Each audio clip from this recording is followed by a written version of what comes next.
नमस्कार प्यारे कृषि योद्धाओं, मैं देवाराम सारंग आप सबका एक बार फिर से सरोकार एग्री इंस्टीट्यूट के इस डिजिटल प्लेटफॉर्म पर हार्दिक स्वागत एवं अभिनंदन करता हूं।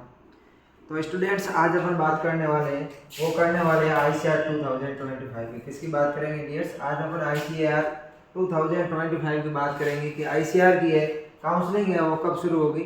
उसके अलावा अपन बात करेंगे कि ICAR UG 2025 की अपन काउंसलिंग करवाएंगे। उस समय अपने को कौन कौन से डॉक्यूमेंट की रिक्वायरमेंट रहेगी, उन डॉक्यूमेंट्स को कैसे बनाना है, उन डॉक्यूमेंट्स को बनाने की क्या प्रोसेस रहने वाली है, वो सभी अपन है वो आज इस वीडियो के माध्यम से वो चर्चा करेंगे।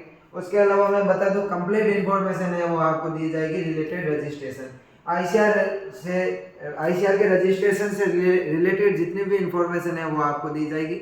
उसके अलावा अपन ये भी बात करेंगे कि इसकी काउंसलिंग है वो कब से है, वो रजिस्ट्रेशन कब से शुरू होगा, रजिस्ट्रेशन शुरू होने के बाद में वो उनकी रैंक लिस्ट जारी होगी, रैंक कार्ड आने के बाद में वो काउंसलिंग शुरू होगी। तो अपन है वो आज सभी है वो चर्चा करनी शुरू करेंगे। तो शुरू करते हैं अपन आज के लेक्चर को। उससे पहले अगर आप इस चैनल पर नए हैं तो चैनल को सब्सक्राइब कर दीजिए और अपने दोस्तों के पास में इसको अधिक से अधिक शेयर कीजिए।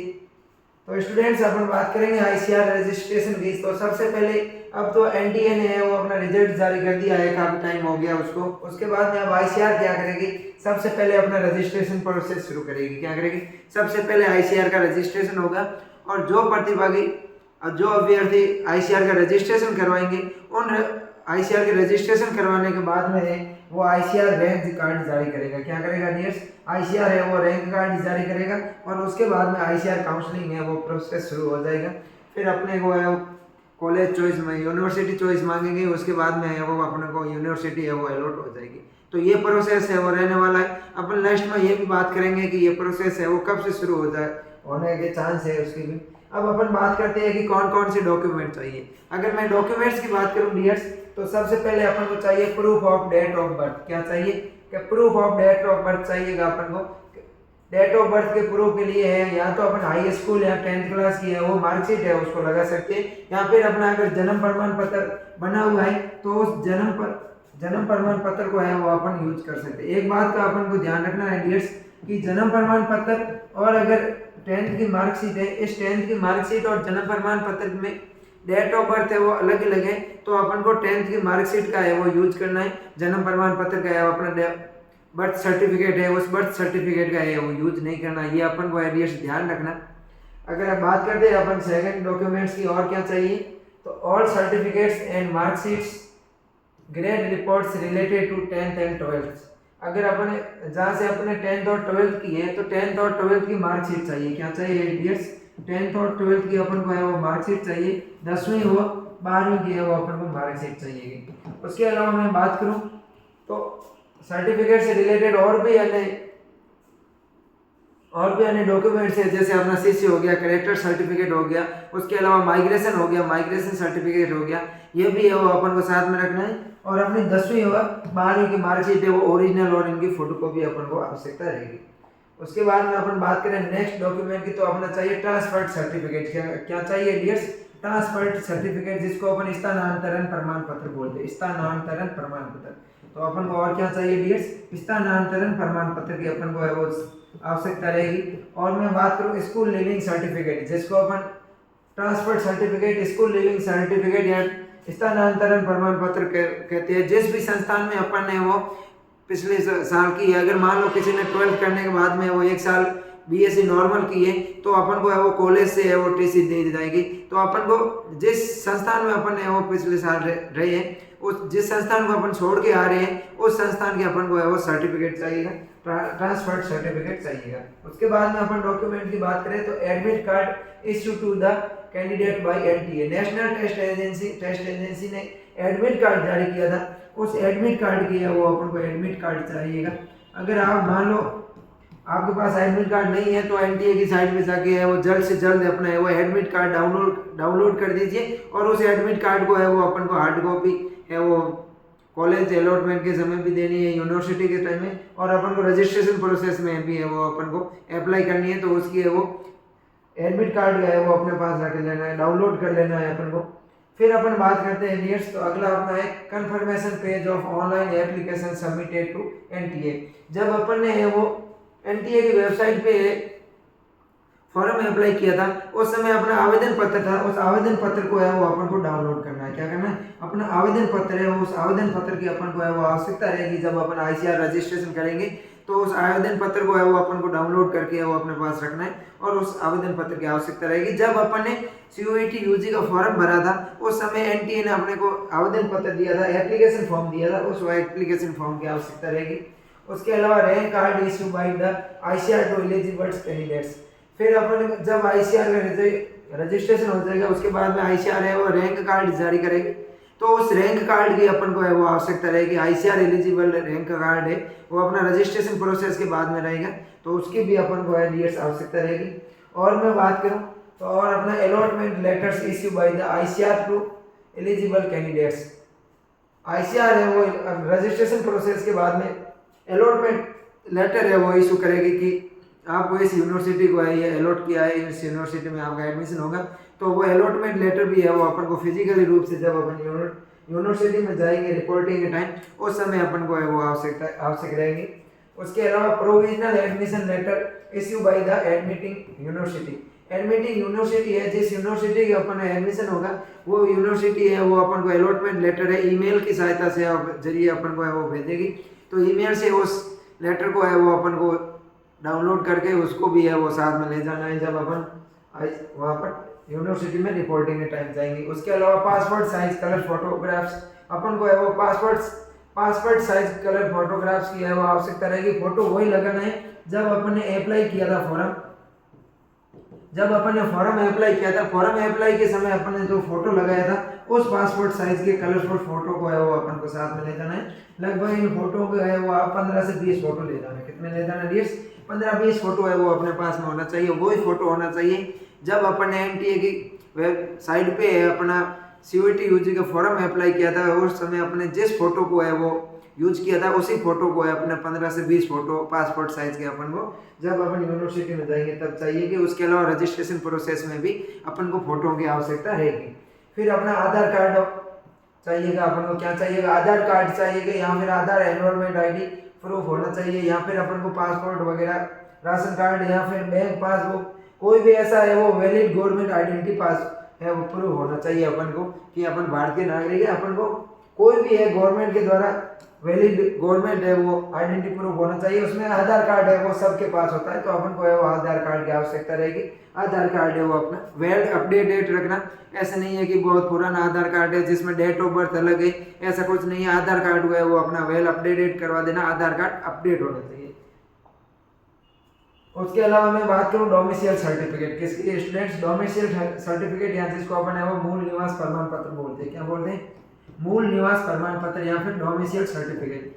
अगर मूल निवास प्रमाण पत्र की बात करें तो मूल निवास प्रमाण पत्र है वो अपने पास होना चाहिए, हिंदी में होना चाहिए। और जो साउथ इंडिया की अपन बात करें, साउथ इंडिया की यूनिवर्सिटीज है और साउथ इंडिया की यूनिवर्सिटी में मूल निवास होता है वो इंग्लिश के अंदर मांगते हैं, तो उसको अपना हिंदी का मूल निवास है, उस हिंदी के मूल निवास को है अपन को डियर्स इंग्लिश में है वो ट्रांसफर करवा के डिस्ट्रिक्ट मजिस्ट्रेट से है वो उसको साइन करवा के वो बनवा लेना है। अपना मूल निवास होना चाहिए, वो भी है वो इंग्लिश में होना चाहिए साउथ यूनिवर्सिटीज़ के लिए। भारत की ऐसी कई साउथ यूनिवर्सिटी है जिसके अंदर है वो हिंदी में मूल निवास नहीं रिक्वायर्ड करते हैं, वो अप्लाई एक्सेप्ट नहीं करते हैं, तो वहाँ पर अपन को है वो मूल निवास है डोमिसाइल अपना सर्टिफिकेट है, उस डोमिसाइल सर्टिफिकेट को भी इंग्लिश के अंदर है वो डियर्स रखना है। उसके अलावा अपना है character certificate from the school last attendance. जब अपन 12th की थी, जो अपनी लास्ट स्कूल थी, तो उसने है वो अपन को टीसी के साथ में अपना ट्रांसफर सर्टिफिकेट के साथ में अपना है वो सीसीपी दिया था, जिसको अपन कैरेक्टर सर्टिफिकेट यहाँ पर अपन को चरित्र प्रमाण पत्र बोलते हैं। क्या बोलते हैं डियर्स? चरित्र प्रमाण पत्र। तो अपने पास है वो चरित्र प्रमाण पत्र भी होना चाहिए, ओरिजिनल भी चरित्र प्रमाण पत्र होना चाहिए अपना। जब अपन ने टीसी ली थी 12th क्लास से, टीसी के साथ में वो अपने को देते हैं। उसके अलावा कैटेगरी सर्टिफिकेट। क्या डियर्स? कैटेगरी सर्टिफिकेट जिसको अपन सीसी बोलते हैं, कास्ट सर्टिफिकेट। क्या? कास्ट सर्टिफिकेट, कैटेगरी सर्टिफिकेट या फिर कास्ट सर्टिफिकेट होना चाहिए as per central government requirements. क्या होना चाहिए? सेंट्रल गवर्नमेंट के रिक्वायरमेंट्स के अनुसार है वो अपना कास्ट सर्टिफिकेट होना चाहिए। ऐसा नहीं हो कि अगर मान लो कोई स्टेट गवर्नमेंट में है, स्टेट गवर्नमेंट में अपन को है वो एससी के अंदर मानते हैं और अगर अपन सेंट्रल गवर्नमेंट की बात करें तो सेंट्रल गवर्नमेंट में अपन ओबीसी में आते हैं, तो वो एससी वाला अपना नहीं चलेगा, ओबीसी वाला चलेगा। ऐसे मतलब जो अपना एज पर रूल सेंट्रल गवर्नमेंट का रूल है, उस सेंट्रल गवर्नमेंट के रूल के अनुसार है वो अपन का कैटेगरी सर्टिफिकेट होना चाहिए, और ये इंग्लिश के अंदर होना चाहिए। किसके अंदर होना चाहिए? इंग्लिश के अंदर है वो अपना होना चाहिए, जिसमें SC, ST, UPS, OBC, non criminal and general EWS के कास्ट सर्टिफिकेट की आवश्यकता रहेगी। ये कास्ट सर्टिफिकेट है वो इंग्लिश के अंदर होना चाहिए, इंग्लिश लैंग्वेज के अंदर होना चाहिए, और अपना सेंट्रल गवर्नमेंट की रिक्वायरमेंट्स के अनुसार वो इश्यू होना चाहिए। ये अगर मैं बात करूं तो कितना पुराना होना चाहिए, तो ये 6 माह से अधिक पुराना नहीं होना चाहिए। कितना ईयर्स अपना कास्ट सर्टिफिकेट है, ये कास्ट सर्टिफिकेट 6 मंथ से है और अधिक पुराना नहीं होना चाहिए। उसके अलावा अपना मेडिकल सर्टिफिकेट, अगर किसी के लिए मेडिकल सर्टिफिकेट लागू होता है पीडब्ल्यूबीडी कैंडिडेट्स के लिए, जो कैंडिडेट्स है वो उनके अंदर कुछ फिजिकली प्रॉब्लम की वजह से है वो, अगर किसी के मेडिकल सर्टिफिकेट लागू होता है तो उस मेडिकल सर्टिफिकेट को वो अपन को साथ में ले जाना है। गवर्नमेंट हॉस्पिटल के साथ में अपन को है इसको है वो डिसेबिलिटी करना है, हॉस्पिटल से वो इश्यू किया हुआ आना चाहिए कि इस व्यक्ति को है वो ये फिजिकल प्रॉब्लम है, इसका है अपन को 40% है वो जिसका वो अपन को मिलता है। उसके अलावा मैं बात करूं गैप सर्टिफिकेट, जिन कैंडिडेट्स में है वो 2024 या उससे पहले है वो 12th पास कर ली है और बीच में उन्होंने सीयूईटी की तैयारी की थी, उनके लिए है वो ये गैप सर्टिफिकेट है वो, या फिर इसको अपन अंतराल प्रमाण पत्र बोलते हैं। तो अंतराल प्रमाण पत्र की है वो आवश्यकता रहेगी। और गैप सर्टिफिकेट भी है वो अपना 50 या फिर अपन बात करें तो 100 रुपये के स्टाम्प के साथ में गैप सर्टिफिकेट है वो तैयार किया जाता है। तो अपन को है वो गैप सर्टिफिकेट भी है साथ में रखना है। उसके अलावा मैं बात करूं और डॉक्यूमेंट्स की, तो अब अपन बात करते हैं कि ऑनलाइन अपलोडिंग के समय, काउंसलिंग के समय अपलोड कौन कौन से होंगे डॉक्यूमेंट, और अपन को फिजिकल रिपोर्टिंग के समय है वो आफ्टर काउंसलिंग के बाद में अपन को है वो कौन कौन से डॉक्यूमेंट है वो यूनिवर्सिटी के साथ ले जाने हैं, उनकी अपन अगर बात करें तो फर्स्ट अपना है डियर्स, इसमें अपन बात करेंगे कि ऑनलाइन जब अपन काउंसलिंग के समय डॉक्यूमेंट अपलोड करेंगे तब अपन को डॉक्यूमेंट की कौन कौन से डॉक्यूमेंट की आवश्यकता रहेगी, और जब अपन फिजिकल रिपोर्टिंग करेंगे अपन को अलॉटेड एग्रीकल्चर यूनिवर्सिटी में तब अपन को कौन कौन से डॉक्यूमेंट की आवश्यकता रहेगी, उन डॉक्यूमेंट्स की है वो अपन डियर्स बात करेंगे। फर्स्ट है अपना proof of date of birth. अगर अपन डेट ऑफ बर्थ के प्रूफ की डियर्स की बात करें तो अपन को है ये ऑनलाइन काउंसलिंग के समय भी आवश्यक जरूरत रहेगी, और अपन जब कॉलेज के अंदर फिजिकल रिपोर्टिंग करवाएंगे एग्रीकल्चर यूनिवर्सिटी में तभी है अपन को तब भी इनकी आवश्यकता रहेगी। सेकेंड है अपना ऑल सर्टिफिकेट एंड 10th-12th की मार्कशीट की मैं बात करूं डियर्स, 10th-12th की मार्कशीट भी अपन को है वो रजिस्ट्रेशन के समय भी आवश्यकता रहेगी, और इसकी अपन यूनिवर्सिटी में रिपोर्टिंग करवाएंगे तभी अपन को आवश्यकता रहेगी, दोनों टाइम आवश्यकता रहेगी। टीसी की भी अपन को है वो दोनों टाइम आवश्यकता रहेगी। उसके अलावा एडमिट कार्ड की मैं बात करूं डियर्स, एनटीए के द्वारा जारी किया हुआ एडमिट कार्ड है, इसकी भी आवश्यकता है वो अपन को दोनों टाइम पे रहेगी। अपन को यूनिवर्सिटी में भी ले जाना है और अपन जब रजिस्ट्रेशन करवाएंगे उस समय भी अपन को है वो एडमिट कार्ड की रिक्वायरमेंट रहेगी। उसके बाद में अपन बात करते हैं dears confirmation page of online application submitted to NTA. NTA के द्वारा कंफर्मेशन पेज दिया था अपन को, एप्लीकेशन फॉर्म अपन ने जिसको अपन बोलते हैं, जब अपन ने फॉर्म भराया था सीयूईटी यूजी का फॉर्म भरा उस समय एनटीए ने अपने को एप्लीकेशन फॉर्म दिया था, उस एप्लीकेशन फॉर्म को अपन को है वो डियर्स यूनिवर्सिटी में एडमिशन करने जाएंगे तब अपन को है वो उसको साथ में ले जाना है, इसको रजिस्ट्रेशन में आवश्यकता नहीं रहेगी। उसके अलावा रैंक कार्ड की मैं बात करूँ, आईसीआर के द्वारा जारी रैंक कार्ड को भी अपन को यूनिवर्सिटी जाएंगे अपन रिपोर्टिंग के टाइम तब अपन को साथ में ले जाना है। उसके बाद में अगला है अपना अलॉटमेंट लेटर। अगर अलॉटमेंट लेटर की बात करें डियर्स तो अलॉटमेंट लेटर है वो अपन को जब अपन यूनिवर्सिटी जाएंगे उस समय इसकी आवश्यकता रहेगी। फिर अगला अपना provisional admission letter. Provisional admission letter है वो अपन को एडमिटिंग यूनिवर्सिटी के द्वारा जारी किया जाता है, तो उसको भी जब अपन यूनिवर्सिटी में एडमिशन लेने जाएंगे फिजिकल काउंसलिंग रिपोर्टिंग करवाने जाएंगे उस रिपोर्टिंग के टाइम में अपन को साथ में ले जाना। तो ये डॉक्यूमेंट है वो आप सभी रेडी करवा लेना डियर। उसके अलावा अपन को है वो पासपोर्ट का साइज के कलर फोटोग्राफ है और ये होने चाहिए same as uploaded at the time of online application to NTA. जब अपन ने एनटीए की साइट पे फॉर्म को अप्लाई किया था तब अपन का जो पासपोर्ट साइज का फोटो था उस फोटो को है वो अपन को यूनिवर्सिटी में वो साथ ले जाना है। लगभग 15 से 20 फोटो है, मिनिमम 20 फोटो तो आप है वो साथ में ले ही जाना डियर्स, क्योंकि बहुत सारी यूनिवर्सिटी में बहुत सारे फोटो की आवश्यकता रहती है। अगला है अपना आधार कार्ड, कोई भी गवर्नमेंट आईडी। तो आधार कार्ड अपन को रजिस्ट्रेशन के समय भी चाहिए और यूनिवर्सिटी में अपन फिजिकल रिपोर्टिंग करवाएंगे उस समय भी अपन को है वो इसकी आवश्यकता रहेगी। अगला है अपना डोमिसाइल सर्टिफिकेट। डोमिसाइल सर्टिफिकेट की मैं बात करूं डियर्स, तो डोमिसाइल सर्टिफिकेट अपन को रजिस्ट्रेशन के समय भी इसकी आवश्यकता रहेगी और जब अपन कॉलेज के अंदर रिपोर्टिंग करवाएंगे उस समय भी अपन को है इसके डोमिसाइल सर्टिफिकेट या मूल निवास की अपन को है डियर्स आवश्यकता रहेगी। अगला है अपना सीसी कैरेक्टर सर्टिफिकेट। तो सीसी की भी अपन को है वो आवश्यकता दोनों टाइम रहेगी डियर्स।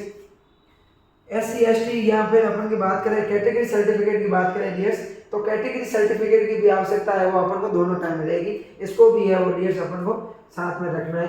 अपन यूनिवर्सिटी में भी आवश्यकता रहेगी और इसकी आवश्यकता है वो अपन को यहाँ पर अप्लाई करेंगे फॉर्म तभी है वो अपन को आवश्यकता रहेगी रजिस्ट्रेशन के समय।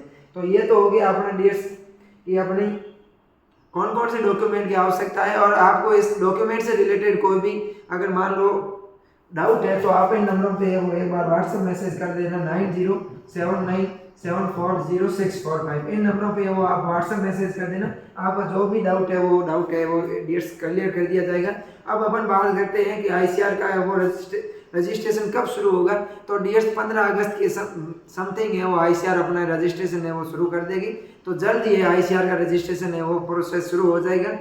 अब अपन बात करते हैं डियर्स कि अगर आप BSc एग्रीकल्चर में एडमिशन लेते हैं उसके बाद में सरोकार एग्री इंस्टीट्यूट है वो डियर्स आपको फ्री ऑफ चार्ज निःशुल्क है। सरोकार एग्री इंस्टीट्यूट के आपको यूट्यूब चैनल और टेलीग्राम चैनल पर क्लासेज एंड नोट्स है वो अवेलेबल करवा दिए जाएंगे। अपने 8 सेमेस्टर के 4 साल के अंदर अपने जो 8 सेमेस्टर लगेंगे डियर्स, उन 8 सेमेस्टर के अंदर जितने भी अपने सब्जेक्ट हैं उन सारी सब्जेक्ट के नोट्स PDF है आपको डियर्स सरोकार के टेलीग्राम चैनल पर अवेलेबल करवा दिए जाएंगे। उसके अलावा आपको यूट्यूब चैनल पर सारी क्लासेज है अपने सभी सब्जेक्ट की क्लासेज है वो यहाँ पर है वो अपन को अवेलेबल हो जाएगी। तो सरोकार एग्री इंस्टीट्यूट के यूट्यूब चैनल को आज ही आप है वो सब्सक्राइब कर दीजिए।